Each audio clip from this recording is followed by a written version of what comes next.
unfold.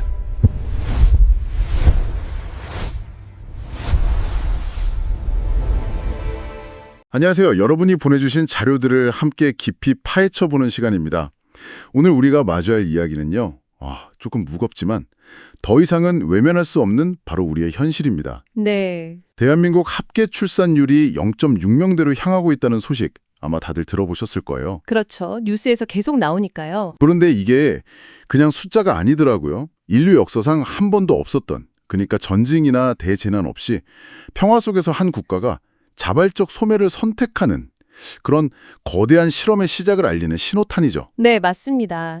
옥스퍼드 대학의 데이비드 콜먼 교수가 한국을 콕 집어서 경고했잖아요. 그 유명한 경고 말이죠. 네. 이 추세가 계속되면 한국은 지구상에서 가장 먼저 소멸할 국가가 될 거다. 심지어 2750년쯤이면 한국인이란 정체성에 사라질 수 있다는 정말 섬뜩한 전망까지 내놨어요. 2750년이요? 이게 뭐 공상과학 소설 얘기가 아니라 현재 통계가 가리키는 예측이라는 게 정말 와닿지가 않네요. 네, 냉혹한 현실이죠. 그래서 오늘 저희의 미션은 명확합니다. 이 0.6의 세계가 대체 어떤 모습일지 그 실체를 한번 제대로 들여다보는 거예요. 네, 막연한 공포를 넘어서요. 그렇죠. 통계청, 한국은행, 골드만삭스 같은 기관들의 데이터를 가지고 경제, 안보, 우리 사회 시스템이 어떻게 변해가는지, 그리고 가장 중요하게는 그럼 우리는 어떤 생존 전략을 고민해야 하는지, 지난 70년간의 확장의 시대를 끝내고 이 축소의 시대를 어떻게 슬기롭게 관리할 것인가에 대한 이야기입니다. 아주 중요한 이야기입니다. 자, 그럼 가장 최신 통계부터 한번 짚어볼까요? 2024년, 2025년에 합계 출산율이 0.7명대 중반으로 아주 약간, 정말 약간 반등했다는 소식이 있었잖아요? 네, 있었죠. 이걸 좀 희망의 신호로 봐도 될까요? 안타깝게도 그렇게 보기는 좀 어렵습니다. 그런가요? 네, 이건 코로나 때문에 미뤄뒀던 결혼이 일시적으로 몰리면서 나타난 일종의 기술적 반등에 가깝거든요. 추세 자체가 바뀌었다고 보긴 힘든 거죠. 추세 전환은 아니다. 그렇죠. 구조적인 하락 압력이 훨씬 거세니까요. 특히 우리가 봐야 할 건 대한민국 인구 절반이 사는 서울의 출생률이 여전히 0.5명대에 머물고 있다는 사실이에요. 와, 0.5명대. 네, 국가의 심장부에서부터 아이가 태어나지 않고 있다는 뜻이니까요. 인구 절반인 사는 서울이 0.5명대라니. 이건 뭐 자동차 엔진이 거의 꺼진 거나 마찬가지네요. 사실 2020년부터 사망자 수가 출생할 수를 넘어서는 데드크로스는 이미 시작됐고. 맞아요. 매년 중소도시 하나가 그냥 사라지고 있는 셈이죠. 그러니까요. 그래서 미래 시나리오를 들여다봐야 하는데요. 통계청이 내놓은 여러 시나리오 중에 안타깝게도 현재 추세와 가장 비슷한 게 저위축이거든요. 가장 비관적인 시나리오인데 우리가 지금 그 길로 가고 있다는 뜻이죠. 그 저위축에 따르면 미래가 어떻게 되나요? 정말 충격적입니다. 이 시나리오대로라면 100년 뒤인 2125년 한국 인구는 약 753만 명으로 줄어듭니다. 753만 명이요? 지금 서울 인구보다도 적은 숫자잖아요. 네, 거의 19세기 말 조선시대 인구 수준으로 돌아가는 겁니다. 그런데 숫자보다 더 무서운 건 인구 구조의 붕괴라고 하더라고요. 정확합니다. 2100년이 되면요. 생산 연령 인구 100명이 노인 140명을 부양해야 하는 그야말로 극단적인 역피라미드 사회가 됩니다. 잠깐만요. 100명이 140명을요? 네, 이게 단순히 부양 부담이 커진다는 걸 넘어서는 문제예요. 상상만 해도 아찔한데요. 그 부담은 결국 세금과 연금으로 돌아올 텐데 마침 골드만삭스에서 바로 그 경제 문제에 대한 보고서를 냈더군요. 네, 그 보고서가 아주 흥미로운 지점을 짚었어요. 2075년쯤 되면 한국의 GDP 순위, 그러니까 국가 경제의 전체 파이는 인도네시아나 나이지리아 같은 나라에 밀려서 세계 15위권 밖으로 밀려날 거다. 경제 규모 자체가 작아지는 거군요. 그렇죠. 그런데 재미있는 건 국가 전체 파이는 줄어드는데 인구가 더 빨리 줄다 보니까 1인당 GDP는 10만 달러를 넘어서 미국이나 유럽과 비슷해질 거라는 예측도 함께 나왔다는 거예요. 잠깐만요. 1인당 GDP가 10만 달러를 넘는다는 건 그래도 긍정적인 신호 아닌가요? 국가 규모는 작아져도 우리 개개인은 지금보다 훨씬 잘 살게 된다는 이야기로 들리는데요. 언뜻 보면 그렇게 보일 수 있죠. 그게 바로 이 통계가 가진 함정입니다. 함정이요? 네. 우리가 간과하는 게 있는데 바로 국가를 유지하는 데 드는 고정비예요. 국방, 외교, KTX나 고속도로 같은 거대 인프라 유지 비용은 인구가 줄어든다고 같이 줄어들지 않거든요. 아, 그러네요. 5천만 명이 쓰던 도로를 1,000만 명이 쓴다고 해서 유지보수 비용이 5분의 1로? 줄어드는 게 아니니까요. 맞아요. 바로 그겁니다. 결국 그 고정비를 훨씬 더 적은 수의 국민이 나눠서 부담해야 하는 거죠. 그래서 수치상 소득은 높지만 세금과 사회보험료로 대부분을 내야 하는 가난한 부자가 될 위험이 아주 크다는 겁니다. 가난한 부자라 정말 와닿는 표현이네요. 개인 소득이 문제가 아니라 국가라는 공동체의 운영비가 너무 비싸져서 실제 삶의 질로 이어지지 못한다는 거군요. 네, 그 대표적인 예가 바로 국민연금이죠. 이거 뭐 2055년에 고갈된다는 시간표까지 나와 있잖아요. 네, 가장 확실하고 가까운 뇌관입니다. 기금이 고갈된 2055년 이후가 진짜 문제예요. 그때는 그 해에 거둔 보험료로 그 해의 연금을 지급해야 하는데요. 네. 계산에 따르면 당시 일하는 세대는 자기 소득의 약 30%를 연금 보험료로 내야 할 수도 있어요. 소득의 30%요? 지금도 제 월급에서 세금이랑 건보료 빠져나가는 거 보면 한숨 나오는데 거기에 30%를 더 낸다고요? 그렇죠. 이건 거의 세금 폭동이 일어날 수준 같은데요? 엄청난 조세 저항은 물론이고 능력 있는 청년들이 과연 이런 나라에 남고 싶어 할까요? 대규모 해외 이주, 즉 엑소더스를 촉발할 수 있는 잠재적 폭탄인 셈이에요. 이런 이야기를 하다 보면 가끔 14세기 흑사병 이야기를 하는 분들도 있어요.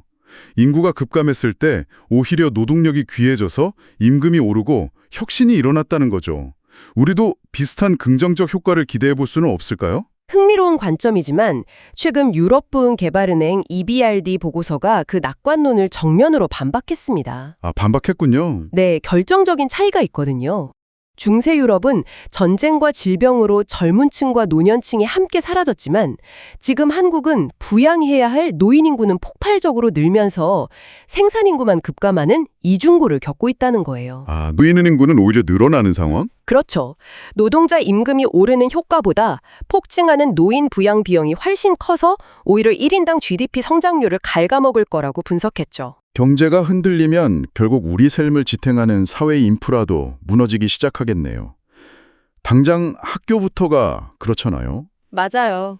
2024년에 신입생이 단 한 명도 없는 초등학교가 전국에 112곳이나 된다는 기사를 봤는데 정말 충격이었어요. 그게 이제 지방만의 문제가 아니라 서울의 중학교까지 폐교 명단에 오르고 있습니다. 서울까지요? 네. 여기서 우리가 주목해야 할 상징적인 변화가 하나 있는데요.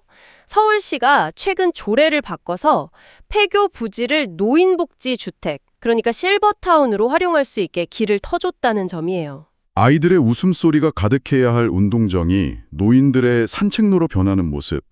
이게 바로 0.6의 세계가 보여주는 자화상이겠네요. 그렇죠. 그리고 이 문제는 곧바로 국방과 안보로 직결됩니다. 2040년쯤 되면 한국군 병력이 현재의 절반 수준인 30만 명 아래로 떨어질 거란 전망이 나와요. 30만 명? 네. 이건 북한군 병력의 4분의 1에 불과한 수준입니다. 30만 명이요? 지금도 병력이 부족하다고 하는데 북한의 4분의 1 수준이면 사실상 휴전선 방어가 가능한가요? 이미 전방 사단들이 해체되고 있죠. 현실이 되고 있습니다. 물론 드론봇 같은 무인 전투 체계를 대안으로 제시하지만 기술이 사람을 완벽하게 대체할 수는 없어요. 결국엔 사람이 있어야 하는 거니까요. 네, 결국 병력 부족 문제는 여성 징병제나 복무 기간 연장처럼 엄청난 사회적 갈등을 일으킬 수밖에 없는 논의로 이어지게 될 겁니다. 의료 시스템도 마찬가지겠죠. 요즘 엄마들 사이에서는 소아과 오픈런이 일상이잖아요. 아, 그렇죠. 아이가 아파도 새벽부터 줄 서지 않으면 진료를 못 받는 건데 이게 다 의사가 없어서 그런 거고요. 맞습니다. 아이가 태어나지 않으니 소아과가 문을 닫고 병원이 없으니 더 아이 낳기를 꺼리는 악순환이 이미 시작된 거죠. 지방은 상황이 훨씬 더 심각하다고 들었어요. 네, 정말 심각해요. 산부인과가 아예 없는 분만 취약지가 전국에 77곳이나 됩니다. 응급 상황이 생기면 1시간 넘게 차를 타고 다른 도시로 가야 하는 원정 출산이 지방에서는 일상이 된 지 오래예요. 와, 이런 기본적인 의료 접근성의 붕괴가 지방 소멸을 가속화하는 핵심 요인이 되고 있습니다. 지금까지 무엇이 벌어질지 살펴봤는데 저는 좀 근본적인 질문에 계속 부딪히게 돼요. 왜? 도대체 우리는 왜 이 자발적 소멸을 선택하게 된 걸까요? 여기에 대해 서울대 조영태 교수가 제시한 진화론적 관점이 아주 흥미로운 통찰을 줍니다. 진화론적 관점이요? 네, 생물학적으로 한정된 공간에 개체 밀도가 너무 높아지면 생존 경쟁이 극도로 치열해지면서 개체들이 본능적으로 번식, 즉 출산을 포기하고 자기 생존에만 에너지를 집중하게 된다는 거예요. 아, 너무 좁은 닭장에 닭을 너무 많이 넣으면 스트레스 받아서 알을 안 낳는 것과 비슷한 거군요. 정확합니다. 수도권이라는 좁은 공간에 인구 절반이 몰려서 일자리, 집, 대학을 두고 무한 경쟁을 벌이는 대한민국 상황이 바로 그 예라는 거죠. 거기에 심리적인 요인도 크지 않나요? 물론이죠. 내가 겪는 이 불행을 내 자녀에게까지 물려주고 싶지 않다는 아주 강력한 정서가 기저에 깔려 있는 겁니다. 단순히 돈 몇 푼 지원한다고 해결될 문제가 아니라는 게 여기서 드러나는 거죠. 이런 현상이 계속되면 결국 지방부터 무너져 내릴 텐데 우리의 미래를 미리 보여주는 사례가 일본에 있다고 들었어요. 유바리 씨 이야기죠. 네, 홋카이도에 있는 유바리 시는 우리에게 아주 중요한 교훈을 줍니다. 한때 탄광도시로 번성했지만 인구 감소와 무리한 개발로 2007년에 재정 파탄을 선언했죠. 파탄 선언 이후엔 어떻게 됐나요? 말 그대로 도시가 붕괴했어요. 도서관 같은 공공시설은 문을 닫았고 수도요금 같은 세금은 폭등했죠. 유바리 씨의 한 시민 인터뷰가 기억에 남는데요. 우리는 파산한 도시의 시민이라는 낙인을 평생 안고 살아야 한다고 말하더군요. 이건 단순히 돈의 문제가 아니라 공동체의 자부심과 희망이 사라지는 과정인 겁니다. 그런데 더 답답한 건 우리 정부가 지방 소매를 막겠다고 투입하는 예산이 좀 엉뚱한 곳에 쓰이고 있다는 감사원 지적이 나왔다는 점이에요. 펜션을 짓거나 조형물을 세우는 데 돈을 쓴다는 거죠. 맞아요. 근본적인 해법 없이 보여주기식으로 돈만 쏟아붓는다면 수많은 한국의 도시들이 유바리 씨의 전철을 그대로 밟게 될 겁니다. 이런 암울한 상황에서 유일한 희망처럼 이야기되는 게 바로 인공지능 AI입니다. AI와 로봇이 이 부족한 노동력을 해결해줄 구원투수가 될 수 있을까요? 분명 긍정적인 측면은 있습니다. 생산성을 높여서 노동력 감소로 인한 경제 성장률 하락을 어느 정도 막아주는 완충제 역할은 할 수 있겠죠. 하지만 여기서 핵심은 미스매치, 즉 불일치예요. 미스매치요. 네, AI가 대체할 수 있는 일자리는 주로 사무직이나 분석직인데 정작 인구 감소로 사람이 부족해지는 곳은 돌봄 노동이나 육체 노동 같은 현장직이거든요. 아, 그렇네요. AI가 법률 자문은 해줘도 혼자 사는 어르신을 돌보거나 낡은 배관을 수리할 수는 없다는 한계가 명확해요. 그렇군요. AI가 만병통치약은 아니라는 거네요. 그럼 이제 정말 질문을 바꿔야 할 때인 것 같습니다. 어떻게 인구를 다시 늘릴까? 이게 아니라 어떻게 줄어든 인구로 국가를 슬기롭게 운영할 것인가로요. 네, 바로 그거요. 앞으로 10년이 이 충격을 완화할 마지막 골든타임이라고 하던데요. 네, 그래서 적응, 애답테이션 전략이 중요해집니다. 이제는 반등이 아니라 연착륙을 준비해야 해요. 적응 전략, 구체적으로 어떤 것들이 있을까요? 몇 가지 방안을 이야기해 볼 수 있는데요. 첫째는 컴팩트 시티 전략이에요. 컴팩트 시티요? 좀 더 쉽게 설명해 주실 수 있나요? 이거 쉽게 말하면 전국토를 어설프게 다 관리하려는 노력을 포기하는 겁니다. 포기한다고요? 네, 대신 몇 개의 핵심 거점 도시를 정해서 그곳에 병원, 학교, 교통망 같은 인프라를 집중 투자하는 거죠. 그리고 인구가 줄어든 나머지 지역은 과감하게 공원이나 숲처럼 자연의 공간으로 되돌려서 관리 부담을 더는 방식입니다. 굉장히 급진적인 발상이네요. 하지만 그 지역에 사는 분들의 반발도 만만치 않을 것 같은데요. 물론입니다. 그래서 엄청난 정치적 리더십과 사회적 합의가 필요해요. 결코 쉬운 길은 아니죠. 또 다른 전략은요? 둘째는 유효 자원의 적극적인 활용입니다. 흉물처럼 방치된 폐교를 노인 요양시설로 바꾸고 텅 빈 도심의 오피스 빌딩을 청년 창업 공간이나 스마트팜으로 제공하는 시계, 발상의 전환이 필요해요. 그리고 마지막으로 사회 시스템 자체를 바꿔야 한다는 이야기도 있던데요. 네, 그게 가장 근본적인 변화죠. 더 이상 피할 수 없는 이민 정책을 체계적으로 관리하기 위한 이민청을 설립해서 이민자들을 단순 노동력이 아닌 우리 사회의 구성원으로 받아들일 준비를 해야 하고요. 이민청. 또 건강 수명이 늘어난 만큼 정년을 65세 이상으로 연장해서 건강한 노년층을 부양의 대상이 아닌 생산의 주체로 전환시켜야 합니다. 이건 비용이 아니라 새로운 자원을 얻는 관점의 전환이에요. 오늘 이야기를 정리해 보겠습니다. 합계 출산율 0.6은 지난 70년간 대한민국을 지탱해온 고성장, 고밀도 모델이 이제 끝났다는 걸 알리는 어찌 보면 종언선언 같아요. 그렇죠. 우리 앞에는 두 갈래 길이 놓여 있는 것 같습니다.